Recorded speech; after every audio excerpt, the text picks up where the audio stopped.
ये PS sample T test को कैसे परफॉर्म करना है एसपीएसएस के ऊपर, कैसे काम करते हैं, ठीक है। अच्छा, मैनुअल की अलग वीडियो बना लेंगे कि मैनुअल में हमें डी का वेरिएबल बनाना पड़ता है, डिफरेंस का वेरिएबल कैलकुलेट करना पड़ता है। आप लोग सॉफ्टवेयर पे कर रहे हैं तो इसलिए हम वो डिस्कस नहीं कर रहे हैं, हम लोग सॉफ्टवेयर पे सीख रहे हैं, ठीक है।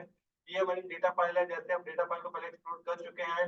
ये बेसिकली 16 लोग हैं, उनका डेटा है, ये उनका वेट मालूम किया गया है, बेस वेट, और ये एक हफ्ते के बाद का वेट, ये 2 हफ्ते, 3 हफ्ते, 4 हफ्ते के बाद का वेट, डन। मुझे देखना है कि एक हफ्ते में कोई प्रोग्रेस हुई है या नहीं हुई। तो मुझे बेस वेट को 1 वीक के वेट से कंपेयर करना है। अब देखें, दोनों सेम पॉपुलेशन है, पेयर सैंपल टी टेस्ट लगेगा। इसका पास सीख लें, analyse, compare mean, pair sample T test. अब ये देखें, यहाँ पे पेयर की का शक्ल दी हुई है, सामने देखिएगा, weight 0 versus weight 1, done. Weight 0 versus weight 1, okay करूं, सामने देखिएगा। अब जो बेस वेट है वो था 33.472, एक वीक के बाद एवरेज क्या हो गई, 33.669। इसका मीन डिफरेंस इसका खुद ही कैलकुलेट, सॉरी मीन डिफरेंस ये है, सॉरी, बेस वेट था 198, वो एक वीक के बाद वेट कितना हो गया, 196। इन दोनों का डिफरेंस निकालेगा, मीन डिफरेंस, वो ये आ गया 2.25, डन। ये इसकी सिक वैल्यू आ गई। ये ज्यादा इजी है, इंडिपेंडेंस। इसमें ये नहीं है फर्स्ट लॉ सेकंड लॉ, कुछ नहीं है। रिपीटेड मेजर में आएगा, यहाँ पे नहीं आएगा। और ये बात आपको इसलिए भी क्लियर नहीं होगी, आपने मैनुअल नहीं किया, है मैनुअल किया तो आपको समझ में आता है यहाँ पे वेरिएंस क्यों नहीं आएगा। नहीं, रिपीटेड मेजर में वेरिएंस पढ़ेंगे, उसकी लॉजिक समझाता हूँ अभी आपको। यहाँ पे सेक वैल्यू क्या आ गई, यहाँ पे नहीं पढ़ा, उसकी वजह बताता हूँ। यहाँ पे सेक वैल्यू क्या आई है, 0.002, सिग्निफिकेंट है।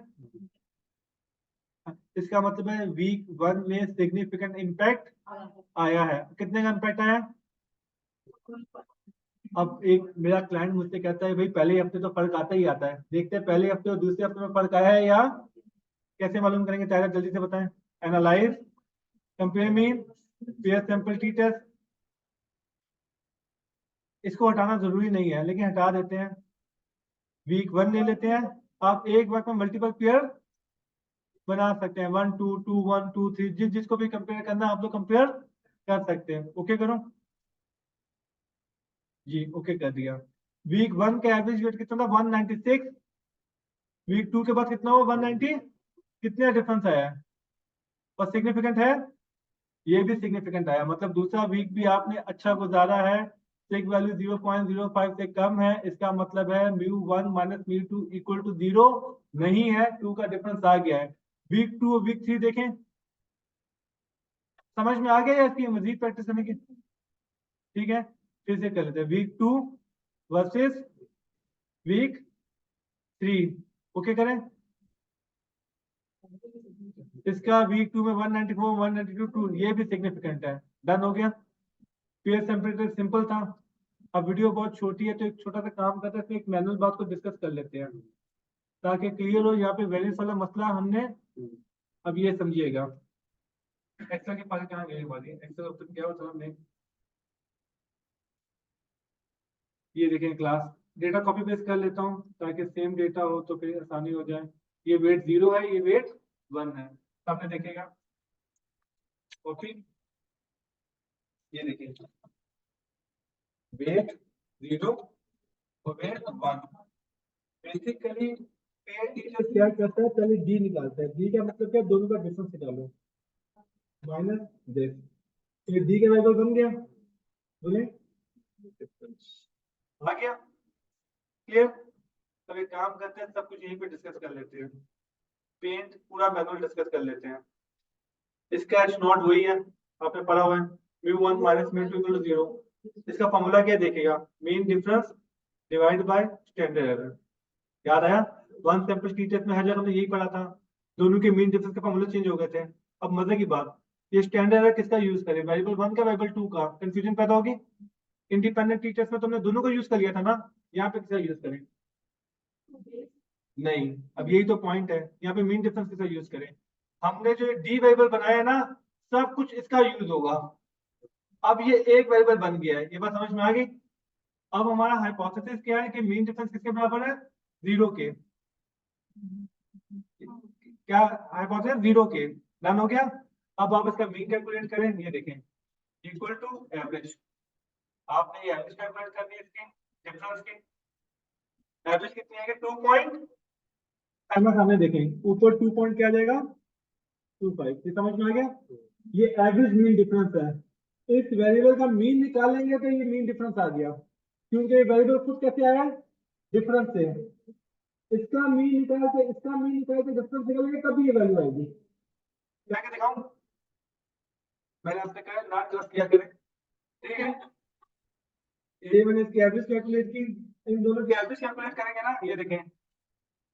अब पहला आपसे क्वेश्चन, जब मैं दोनों की एवरेज कैलकुलेट करने से और दोनों का लेस करने से सेम आंसर आ सकता था, तो मैंने ये बी वाला चक्कर हम लोग बी टू कर दिया।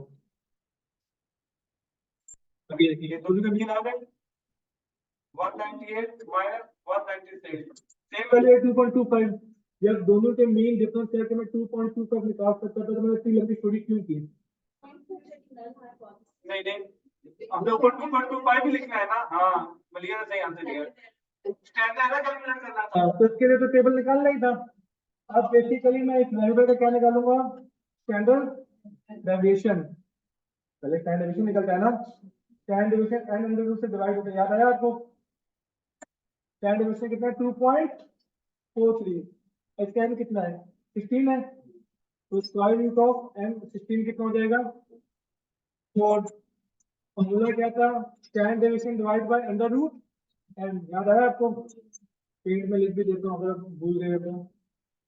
पेंट में वापस आते हैं, स्टैंडर्ड का फॉर्मूला क्या था अंडर रूट n, यही था ना। स्टैंडर्ड का फॉर्मूला था stand division divide by under root n, done. तो स्टैंड डिवीजन 2.43 आया एंड 0.608 आ गया, स्टैंडर्ड आ गया। फिर हमने क्या था mean difference divide by standard क्या आ जाएगा t, ये देखिएगा।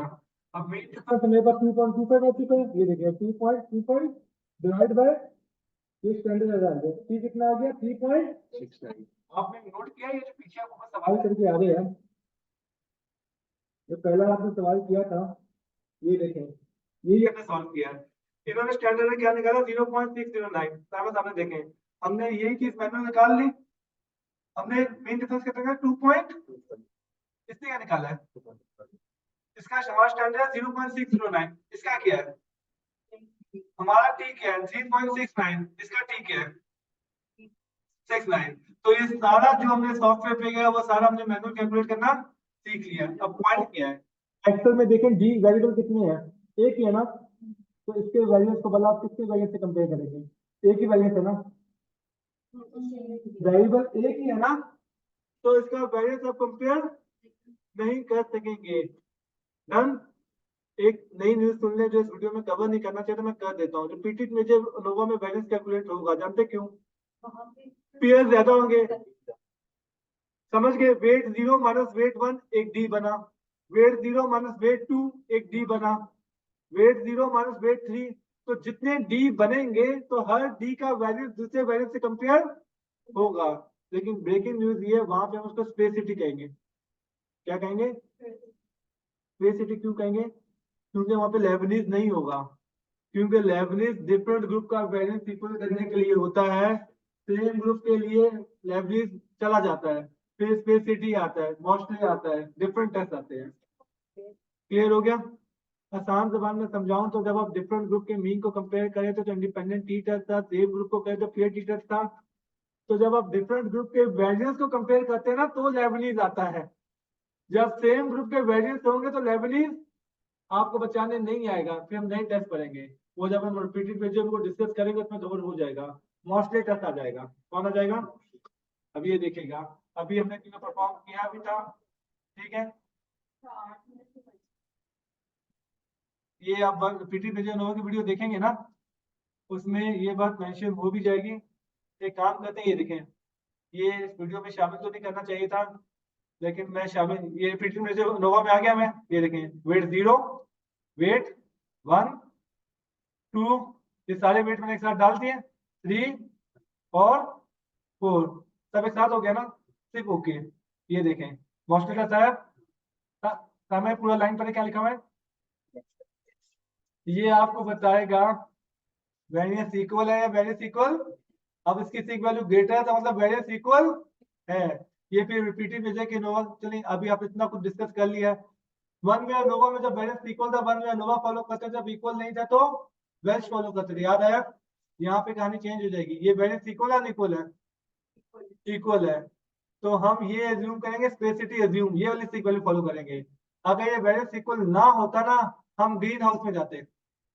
फिर एक पूरा लेक्चर इस बात पे, ग्रीन हाउस पे कब जाएंगे, यॉन पे कब जाएंगे, ये लेक्चर आप फिर रिपीटेड में जो नोवा में सीख लीजिएगा। रिपीट कर रहा हूँ। वन वे नोवा में आप लेबनिज देखते थे, वेरिएंस इक्वल था वन वे नोवा पे जाते थे, इक्वल नहीं था कहाँ जाते थे, वेल्च पे। यहाँ पे आपने लेबनिज ही देखना, क्या देखना है, मॉर्चेटर देखना है। ये आपको बताएगा वेरिएंस इक्वल है या सिग वैल्यू ग्रेटर देन 0.05 है, इसका मतलब है वेरिएंस इक्वल है। इसका मतलब हम ये वाली वैल्यू देख लेंगे, स्पेसिटी एज्यूम। इसकी सिग वैल्यू लेस देन 0.05 है ना, इसका मतलब तमाम मीन इक्वल नहीं है। सिग वैल्यू तमाम। अब हम पोस्ट ऑफ पे जाएंगे और पेयर कंपेयर कर करके देखेंगे कौन इक्वल है कौन इक्वल। पूरी कहानी रिपीट हो जाएगी। आगे चलें। अगर ये वेरिएंस इक्वल ना होता तो क्या आप ये सिग वैल्यू देख सकते थे? नहीं। फिर आपको अनइक्वल पे जाना पड़ता। अनइक्वल के टेस्ट का नाम है ग्रीन हाउस और यॉन। अब आप कहेंगे ये तो दो दो हो गए। तो अनइक्वल में हमारे पास दो ऑप्शन है, एक है ग्रीन हाउस का, दूसरा है कौन सा कब। अब ये नया ट्विस्ट है, वीडियो के अंदर डिटेल दी हुई है लेकिन मैं एक लाइन में रिपीट करूं। अगर इसकी वैल्यू 0.75 से ज्यादा है, इन दोनों की वैल्यू 0.75 से, देखें इसकी 0.774 इसकी कितनी पॉइंट, तो फिर ग्रीन हाउस देखेंगे। अगर दोनों की वैल्यू 0.75 से कम है तो कौन देखेंगे, यौन देख। यहाँ पे एक सवाल बनता है जो तो कोई पूछ नहीं रहा। हाँ, एक की ज्यादा एक की कम है तो क्या करेंगे, फिर इन दोनों की वैल्यू की एवरेज कैलकुलेट होगी। और फिर एवरेज को देखेंगे वो 0.75 से ज्यादा बनती है या कम। हाँ, और कम होगी तो यौन। 25 मिनट की डिटेल वीडियो मैंने बनाई रिपीट में, ये अभी 2 मिनट में समरी बता दी आपको। डन हो गया। अदरवाइज आप उस वीडियो में देख लीजिएगा, बहुत डिटेल में रिपीट मेजर हो गया। क्लियर है? टॉपिक